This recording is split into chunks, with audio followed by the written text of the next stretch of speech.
Welcome to public TV news బులెటిన్ల ముందుగా headlines. ఆళ్లపల్లిలో ఏసీబీకి చిక్కిన ఎంపీఓ శ్రీనివాస్ మరియు పంచాయతీ సెక్రటరీ. ఓల్వో డ్రైవర్ల వేతనాలు చెల్లించాలని సింగరేణి జీఎం ఆఫీస్ ముందు ధర్నా.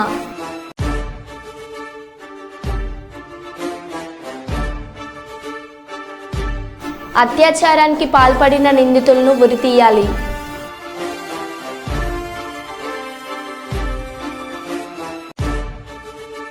ఉద్యోగ కల్పనే ధ్యేయంగా ముందుకు వెళ్తున్నాం ఎమ్మెల్యే బండారు సత్యానందరావు. స్కూల్ భవనం శిథిలమై పడిపోవడంతో ఈ గుడి గిరిజన విద్యార్థులకు బడి.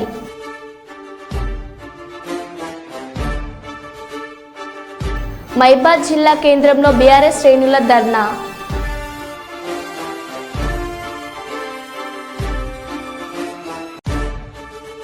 మెగాస్టార్ చిరంజీవి పుట్టినరోజు సందర్భంగా ఉచిత మెడికల్ క్యాంప్.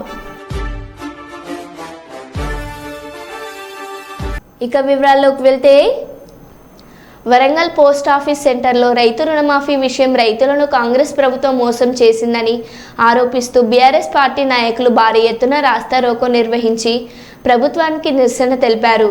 కార్యక్రమంలో మాజీ ఎమ్మెల్యే నన్నపనేని నరేందర్, కార్పొరేటర్ దిద్ది కుమారస్వామి, మరుపల్ల రవి, నాయకులు కుందారపు రాజేందర్, అభినవ్, సందీప్ తదితరులు పాల్గొన్నారు. ఈ సందర్భంగా మాజీ ఎమ్మెల్యే నన్నపనేని నరేందర్ మాట్లాడుతూ, ఎన్నికల ముందు రైతులకు కాంగ్రెస్ పార్టీ ఇచ్చిన రైతు రుణమాఫీ తుంగలో తొక్కి వారిని మోసం చేసిందని అన్నారు. బీఆర్ఎస్ ప్రభుత్వంలో రైతులకు అనేక రకాల సౌకర్యాలు కల్పించి వారిని కాపాడిందని ఆయన తెలిపారు.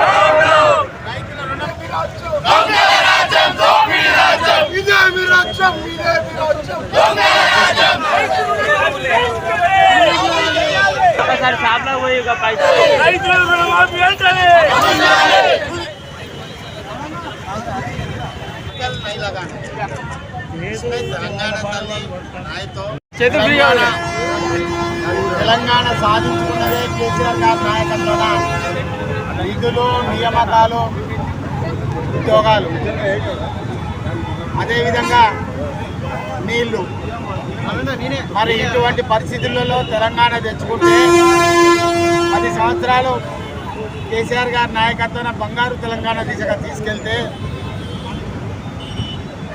టీఆర్ఎస్ పార్టీ ప్రభుత్వం రైతులకు రైతు బంధు ఇచ్చుకుంటూ, రుణమాఫీ చేసుకుంటూ, నీళ్ళు ఇచ్చుకుంటూ, కరెంటు మాఫీ చేసుకుంటూ, అదేవిధంగా ఎరువుల పంపిణీ సక్రమంగా చేసుకుంటూ అన్ని రకాలుగా రైతులను తమ బిడ్డల్లాగా చూసుకొని తెలంగాణ రాష్ట్ర ప్రభుత్వం బీఆర్ఎస్ పార్టీ నడపడం జరిగింది. మరి ఈరోజు ఏం జరిగింది?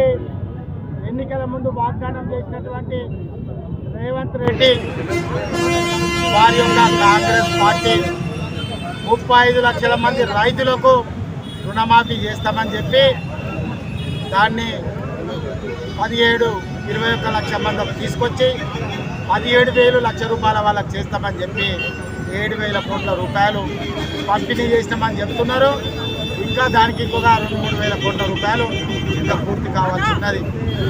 అంటే రూపాయిని ఆటానా చేసి, ఆటానాను పావులా చేసి, ఆ పావులలో కూడా 15 పైసలు ఇచ్చి 10 పైసలు సతాయిస్తున్నారు. ఇప్పుడు మీరు గమనించండి, రాష్ట్రంలో రైతులందరూ రోడ్లు ఎక్కిళ్ళంటే ఎందుకు ఎక్కిళ్ళంటే కనీసం బుద్ధి బుర్ర ఉన్నాడు ఎవరైనా కూడా ఆలోచిస్తాడు. మరి మీకు బుద్ధి బుర్ర ఉంటే మీరు ఇచ్చిన వాగ్దానం ప్రకారం రైతు రుణమాఫీని సంపూర్ణంగా పూర్తి చేయాలని కూడా మేము డిమాండ్ చేస్తున్నాం. ఇదే కాక సెక్రటరియట్లో social welfare residential schools 317 GO బాధితులు బుధవారం అర్ధరాత్రి ఆందోళనకు దిగారు. ఎలాంటి సమాచారం ఇవ్వకుండా ఇతర ప్రాంతాలకు పోస్టింగ్లు ఇస్తున్నారని, స్థానికతను కోల్పోతున్నామని నిరసిస్తూ బేగంపేట ప్రజాభవన్ ముందు ధర్నాకు దిగారు. బాధిత టీచర్లు సబ్ కమిటీ నిర్ణయం తీసుకోకముందే సోషల్ వెల్ఫేర్ సెక్రటరీ ఉత్తర్వులు జారీ చేయడంపై మండిపడ్డారు. సీఎం రేవంత్ రెడ్డి మా సమస్యలు అర్థం చేసుకొని తగు న్యాయం చేయాలని కోరుతున్నారు.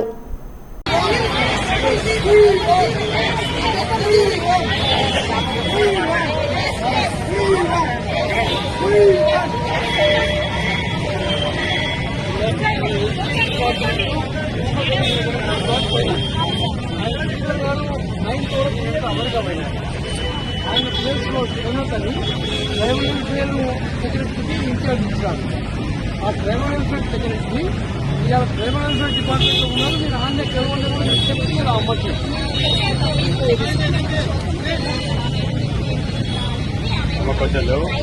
యాక్చువల్గా మాకు రిలీవింగ్ ఆర్డర్స్ ఇవ్వాలి. ఇప్పటి వరకు మేము ఎక్కడైతే ఉన్నామో అదే స్థానంలో ఉన్నాము. ఈ రోజు జస్ట్ ఏం చేశారంటే రిలీలోకేట్ ఎవరైతే అయ్యారో వాళ్ళు జస్ట్ ఎలా తీసుకొచ్చి కౌన్సిలింగ్ అటెండ్ అవ్వమని ఇచ్చారు. కానీ అక్కడ కౌన్సిలింగ్ జరగలేదు. జస్ట్ అదోని అక్రమాలపై జాయింట్ పార్లమెంటరీ కమిటీ వేయాల్సిందే. ప్రధాని అక్రమాలపై విచారణ చేయాల్సిన సెబీ పెద్దలే ఆయన కంపెనీలో పెట్టుబడులు పెట్టారని ఆరోపణలు ఉన్నాయి. హిండెన్బర్గ్ బర్గ్ అనే సంస్థ అదానీ అక్రమాలపై ఆధారాలు కూడా బయటపెట్టింది.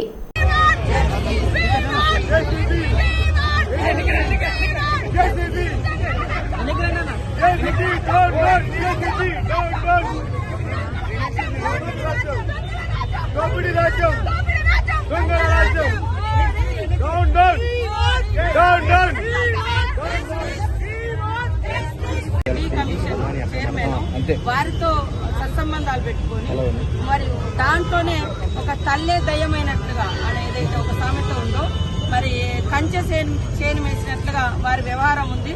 కాబట్టి ఈ విషయం మీద ఈరోజు హిడెన్బర్గ్ కంటే ముందే రాహుల్ గాంధీ గారు చాలా సందర్భాల్లో పార్లమెంట్లో కానీ బయట కానీ మరి వివరాలతో మాట్లాడితే ఆయన గొంతు నొక్కిరు, ఆయన ఇల్లు ఖాళీ చేయించారు, ఆయన సభ్యత్వం రద్దు చేయాలి, ఆయన 8 ఏళ్ల దాకా పోటీ కూడా చేయకుండా చూడాలని వాళ్ళ యొక్క అక్రమాలు బయటకు వస్తేనే ఆ రకంగా తొక్కిపెట్టినటువంటి చరిత్ర బీజేపీ ప్రభుత్వం.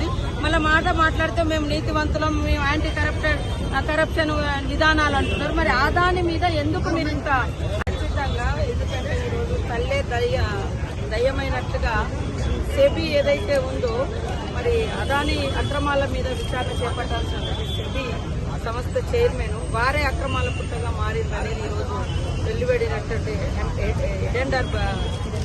హిడెన్బర్గ్ ద్వారా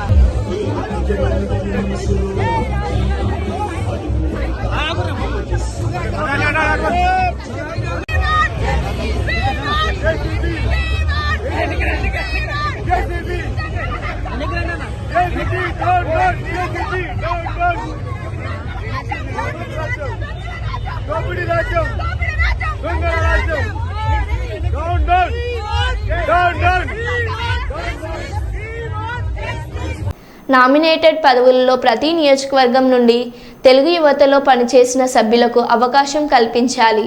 పాలకుర్తి తిక్కారెడ్డి కర్నూలు పార్లమెంట్ తెలుగుదేశం పార్టీ అధ్యక్షులు. తెలుగుదేశం పార్టీ రాష్ట్ర కార్యదర్శి సోమశెట్టయ్య గారు, అలాగే తెలుగు యువత రాష్ట్ర అధ్యక్షులు శ్రీరామ్ చిన్నబాబు గారు, అలాగే నాగేశ్వరరావు యాదవ్ గారు, అలాగే పెద్దలు దొరస్వామి నాయుడు గారు, ప్రవీణ్ గారు, అలాగే మా జిల్లా అధ్యక్షులు, ఇక్కడ వచ్చినటువంటి తెలుగు యువత నాయకులు, కార్యకర్తలు, రాష్ట్రం నుంచి వచ్చినటువంటి అందరూ కూడా నా హృదయపూర్వక ధన్యవాదాలు. ముఖ్యంగా ఈరోజు శ్రీరామ్ చిన్నబాబు గారు కర్నూలు జిల్లా పర్యటన ముఖ్య ఉద్దేశం, మొన్న జరిగిన ఎన్నికల్లో తెలుగు యువత ప్రధానంగా ఈ 5 సంవత్సరాలు ఎన్నో కేసులు, ఎన్నో కష్ట నష్టాలు వచ్చి జైల్లోకి పోయి కొంతమంది ఉద్యోగాలు కానీ ఇళ్లను కానీ వదిలిపెట్టేసి పార్టీ కోసం పనిచేయడం జరిగింది. వాళ్ళ సేవను మేము మర్చిపోము. అందులో భాగంగానే వాళ్ళ స్థాయిని బట్టి ఖచ్చితంగా రేపు అధికారంలో తెలుగు యువతను కూడా కలుపుకునే ఉద్దేశంలో లోకేష్ గారికి, ముఖ్యమంత్రి చంద్రబాబు నాయుడు గారికి ఉంది. ప్రతి నియోజకవర్గం నుంచి ఒకరిని కానీ ఇద్దరిని కానీ రాష్ట్రంలో మనం రేపు ఇచ్చే కార్పొరేషన్లో ఖచ్చితంగా యూత్కు ప్రాధాన్యత కల్పిస్తామనేదే మా పార్టీ యొక్క ఉద్దేశం. అలాగే పదవులు అనుకున్నట్ల అందరికి ఒకటేసారి రావు, stage by stage step by step వస్తుంది. ప్రజాసేవలో ప్రజలకు సేవ చేయాలనుకున్నాం, పదవులే ముఖ్యం కాదు, ఆ సేవ చేస్తున్నప్పుడు అలాగే వస్తాయి. ఎవరు కూడా శ్రీరామ్ చిన్నబాబుని తెలుగు రాష్ట్ర అధ్యక్షుడు చేసినప్పుడు మాలాంటి వాళ్ళు కూడా ఏమో మళ్ళీ ఏడో పోయినాము, ఏందో అవుతుందో పోతుందో తిరుగుతాడో లేదా, కానీ ఆ పదవికి వన్నె తెచ్చే విధంగా రాష్ట్ర వ్యాప్తంగా తిరగడం చేయడం, అలాగే ప్రతి చిన్న వైసీపీ వాళ్ళని ఎక్కడ ఎదుర్కోవాలంటే అక్కడ అన్ని రకాలుగా ఉండి దాదాపు 40 కేసులు కూడా పెట్టించుకొని తెలుగు యువత కోసం, తెలుగుదేశం పార్టీ కోసం చంద్రబాబు యొక్క నాయకత్వాన్ని బలపరిచే విధంగా తెలుగు యువత ఈరోజు రాష్ట్రంలో చాలా గట్టిగా పనిచేసింది. కాబట్టి తెలుగు యువతకు మేము తెలియజేసేది ఏమంటే, మన ప్రభుత్వం వచ్చింది, ఇంకా మనం సెటిల్ అయ్యేదానికి ఇంకా దాదాపు 3 నెలలు పడుతుంది. ఎందుకంటే జగన్మోహన్ రెడ్డి మొత్తం సర్వనాశనం చేశాడు, విధ్వంసం చేశాడు. ఆ ఒక్క వ్యవస్థ కూడా లేదు. సెక్రటరీలో పోతే ఇట్లా ఏసీ ఆన్ చేస్తే ఏసీ పనిచేయదు, ఫ్యాన్ పనిచేయదు, బాత్రూంలో వాష్రూమ్లో పనిచేయదు. అటువంటి స్టేజ్ నుంచి మళ్ళీ చంద్రబాబు నాయుడు గారు ఈరోజు మొదలుపెట్టి గాడిలో పెడతా ఉన్నారు. మనతో పాటు ఉన్నటువంటి బీజేపీ, జనసేన వాళ్ళని కూడా కలుపుకొని కూటమిలో ఉన్నాం కాబట్టి కూటమి ధర్మం ప్రకారం అందరినీ కలుపుకొని మనం ముందు పోయి ఈ రాష్ట్ర అభివృద్ధిలో తెలుగు పాత్ర ఉండాలి అని కోరుకుంటున్నాం. అది ముఖ్య ఉద్దేశం. అలాగే ఇప్పుడు శ్రీరామ్ చిన్నబాబు గారు వైరా నియోజకవర్గం BRS party working president KTR పిలుపు మేరకు నేడు రాష్ట్రంలో బీఆర్ఎస్ పార్టీ ఆధ్వర్యంలో షరతులు లేని రుణమాఫీ అమలు చేయాలంటూ ధర్నా చేపట్టారు. ఈ సందర్భంగా వైరాలో బీఆర్ఎస్ నాయకులు, కార్యకర్తలు ఫ్లెక్సీలతో ర్యాలీగా వైరా రింగ్ రోడ్ సెంటర్ నుండి తహసీల్దార్ కార్యాలయం వరకు నిరసన తెలిపారు. ఈ కార్యక్రమంలో వైరా పట్టణ అధ్యక్షులు Maddela Ravi, Disha committee chairman Katta Krishnarao, municipal vice chairman Mullapati Seetharamulu తదితరులు పాల్గొన్నారు.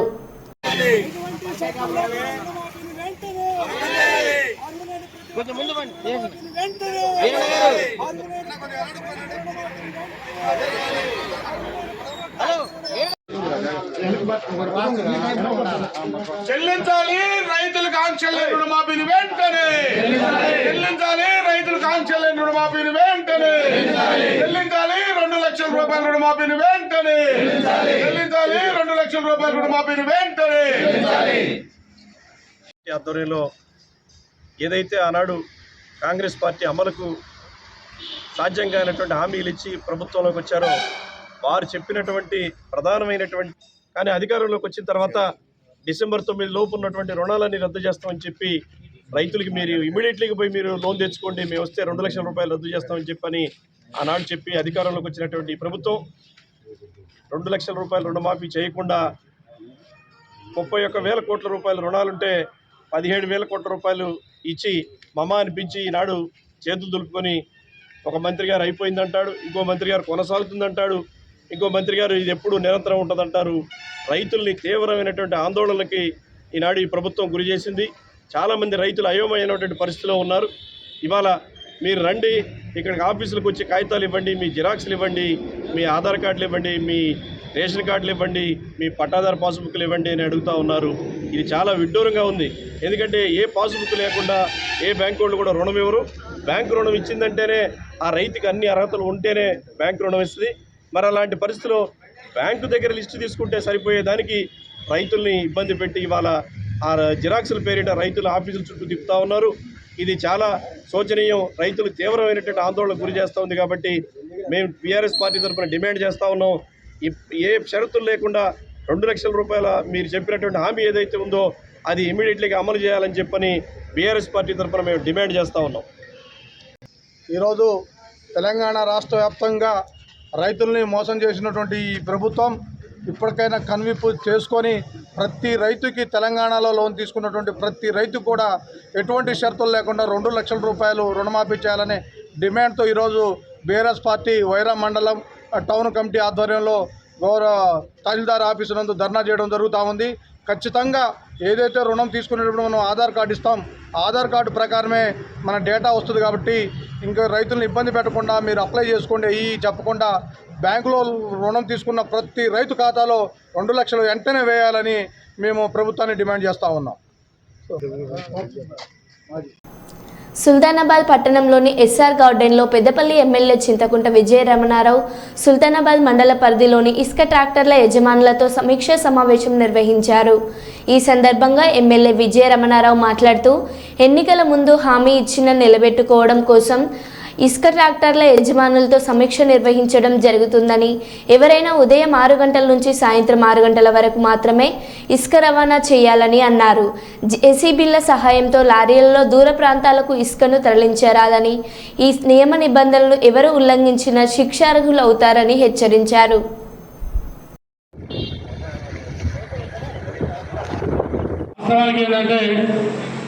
ఆర్డీఓ గారు కానీ, ఏడీ గారు కానీ, మరీ ముఖ్యంగా కలెక్టర్ గారు కానీ శానిటరీ కాబట్టి ఆర్డీఓ గారికి, మా మైన్స్ ఏడీ గారికి, మా సిఐ గారికి, మీకు మా వాళ్ళందరూ కూడా చెప్తున్నా, మా విలేకరు మిత్రులను కూడా చెప్తా ఉన్నా. నేను కలెక్టర్ గారు కూడా చెప్పిన, కలెక్టర్ గారు నన్ను ఒక లెటర్ అడిగాడు. స్థానిక ఎమ్మెల్యేగా మీరు నాకు లెటర్ ఇవ్వాలని చెప్పి అడిగాడు. నువ్వు లెటర్ ఇస్తే నేను నాకు రాతపూర్వకంగా ఇచ్చాను, అగ్రిమెంట్ చేసినాడు. నా ప్రాణంలో, నా గొంతులో ప్రాణం ఉన్నంత వరకు మాట అంటే తప్ప, అది ఎంతటి పనైనా. ఇవాళ నేను కనుక ప్రకృతి పడితే 17 ఇసుక రీతులు రోజు 1000 లారీలు వస్తున్నాయి. ఏడ కూడా లైన్ తప్ప ఎక్కడ కూడా అటువంటి ఇబ్బంది రాని. మీ ఎమ్మెల్యేకి ఇట్లా అనేటువంటి విషయాన్ని ఎటు 50 కిలోమీటర్లు అయినా ఒక్క మనిషి కూడా మాట్లాడకుండా మిగిలే పరిస్థితి నేను తీసుకొస్తాను. అంతేగాని మీకు ఇచ్చిన అవకాశాన్ని వదులుకోకుండా మీరు ఒక ఇద్దరు 3 4 దొంగతనం చేస్తూ ఉన్నారు, లారీ దొంగతనం. మీ దగ్గర ఆర్డీఓ గారు, ఏడీ మైన్స్ గారు ఏం కేసులు పెడతారో పెట్టుకోవాలి. అటువంటి దొంగలు ఎవరున్నా వాళ్ళ భరతం పట్టురు. అంతేగాని ఇక్కడ ఉన్నటువంటి వాళ్ళు అందరూ అటువంటి వాళ్ళు కాదు, ఉండాలి. ఫస్ట్ టైం నాకు తెలిసి మా మానేయ ప్రాంతం పొలాలు ఎండిపోవడం. ఈ విషయం 3.5 సంవత్సరాల కింద చెప్పిన. ఇసుక తీస్తే ఇబ్బంది అవుతుంది, రేపు ఫ్యూచర్ ప్రాబ్లం అవుతుందని చెప్పి. మీరు గోదావరిలో ఎంత ఇసుక తీసుకున్నా గోదావరిలో ఇసుక దొరుకుతుంది, పేనా కొద్దీ వస్తుంది. ఇప్పుడు మానేరులో ఇసుక పోతే వచ్చే పరిస్థితుందా? మీరు తీసిన కాడ పోయి చూడండి, మొత్తం సర్కారు చెట్లను పాల చెట్లను పురకలు వచ్చాయి. కాబట్టి లారీలలో నడవడానికి 100% మనం వ్యతిరేకం. అది ఎంత దూరం ఎప్పుడు కూడా వ్యతిరేకం. దాన్ని నడవనిచ్చే ప్రసక్తే లేదు లారీలో. మన ఇసుకను మనం కాపాడాలి. మా నియోజకవర్గమైనటువంటి ప్రజలకు ఇసుక అవసరాల కోసం ట్రాక్టర్లు ఫ్రీ. ఆ 6 తర్వాత కానీ 6 కన్నా ముందు కానీ ఏ ట్రాక్టర్ దొరికినా మీ ఇష్టం వచ్చిన ఫైన్ వేసుకొని ఓ మౌత్ పెట్టి మా విలేకరులు కూడా చెప్తాను, మీ ముంగట చెప్తాను. ఇక వీళ్ళని వాళ్ళకే మీ ముంగట చెప్తాను. కాబట్టి వాళ్ళు ఎవరు నాకు ఫోన్ చేయరు, వాళ్ళు ఎవరు నాతో మాట్లాడరు. 6 తర్వాత పట్టుకున్నా 6 కన్నా ముందు పట్టుకున్నా నాది బాధ్యత, నాది. ఏం అనుమానం అవసరం లేదు, ఆ ముచ్చట అవసరం లేదు. సాయం ట్యాక్సీ కూడా అదే 6 నుంచి 6 పడుతుంది. ఆ ఇల్లీగల్ అంటే ఎప్పుడు నడిచింది రాత్రి పూట, కొత్త ఏం కాదు. ఇల్లీగల్ దండానే ఆనాడు కూడా ఇంతకుముందు నేను చెప్పిన పద్ధతిలో అప్పుడు నేను ఎమ్మెల్యేనే బాగా ట్రాక్టర్కు 3,000 5,000 బాగా నెల వసూలు చేసి నడిపించారు. మంచి పోలీస్ వ్యవస్థ ఉంది. పోలీస్ వ్యవస్థ కూడా నాకు తెలిసి మ్యాక్సిమం కరప్షన్ తగ్గింది. భారత్ బంద్ భాగంగా పిఠాపురం పట్టణంలో సంపూర్ణంగా భారత్ బంద్ కార్యక్రమం నిర్వహించడం జరిగింది. ఎస్సీ వర్గీకరణ సుప్రీంకోర్టు తీర్పుకు వ్యతిరేకంగా ఎస్సీ వర్గీకరణ వ్యతిరేక సమితి మరియు ఆంధ్రప్రదేశ్ మాల మహానాడు మరియు డాక్టర్ బిఆర్ అంబేద్కర్ యువజన సంఘాల ఆధ్వర్యంలో పిఠాపురం ఆర్టీసీ కాంప్లెక్స్ మీదుగా church centre, Uppada bus stand, Rathalapeta, doctor BR Ambedkar విగ్రహం వరకు వెళ్లి డాక్టర్ బిఆర్ అంబేద్కర్ విగ్రహానికి పూలమాలలు వేసి నివాళులర్పించారు. ఈ కార్యక్రమంలో గుబ్బాల రాజు మాట్లాడుతూ భారత రాజ్యాంగం ఆర్టికల్ 341 ప్రకారం ఎస్సీలను వర్గీకరణ చేయడం సాధ్యం కాదని, క్రిమియర్ చేయడం దారుణమని అన్నారు. ఎస్సీ వర్గీకరణ ఆర్థిక పరిస్థితి ఇంకా అభివృద్ధి చెందకపోవడం గల కారణం కేంద్ర రాష్ట్ర ప్రభుత్వాలే బాధ్యత తీసుకోవాలని, ఈ 78 సంవత్సరాల స్వాతంత్ర భారతదేశంలో ఎస్సీలు అభివృద్ధి చెందకపోవడానికి కారణం వాళ్ళ 15% రిజర్వేషన్లు ఎప్పుడు పూర్తిగా అమలు చేయకపోవడమే అని అన్నారు.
నమస్కారాలండి. నా పేరు గుబ్బలరాజు. ఆంధ్రప్రదేశ్ మహానాడు రాష్ట్ర అధ్యక్షుడిగా పనిచేస్తాను. స్వర్గీయ పివి రావు ప్రధాన అనుచరుడిగా.